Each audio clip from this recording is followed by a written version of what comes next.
यहीं बैठा था सारे पेड़ के, वो उठ के इधर से आ गया, कहा कूद के आया तो सब पक्षी खड़े हो गए। भाई बादशाह हमारा, राजा साहब ने भी स्वागत करा, बैठाया, बातचीत हुई। बोला जी सुनाओ। आखिर जी क्या सुनाऊं, बड़ी बात। बोला कुछ क्या ले रहे हो। बोला मैं एक सभा में गया था।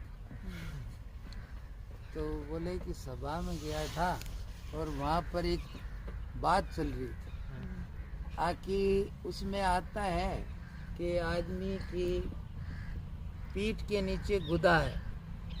तो कहते हैं कि वो बोल रहे थे कि बोले प्रश्न क्या था। बोले ये था कि गुदा ज्यादा है कि मुंह ज्यादा है,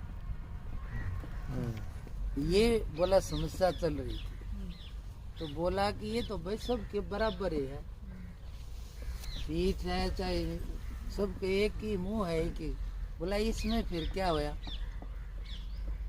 तो बोला जी इसमें फिर फैसला किधर गया। बोला जी गुदा पर गया, अब गुदा ज्यादा है मुंह कम है।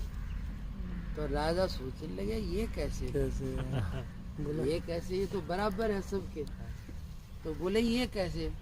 अब बोला जी जो वचन दे के फिर जाए तो वो मुख में नहीं आता। गुदा में आता।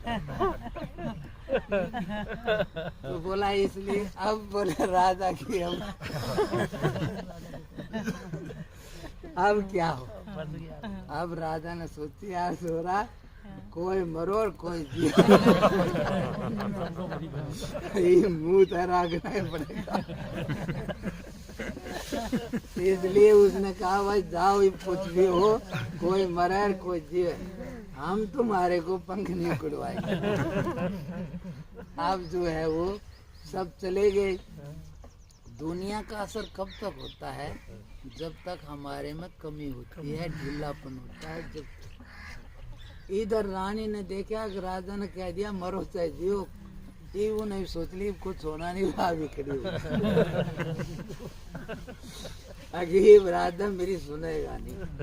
तो इसलिए फिर वो भी, इसलिए कहते हैं कि ये बात यहाँ पर ये दैवी आसुरी संपदा की चल रही। तो इसमें भगवान कह रहे हैं कि इसमें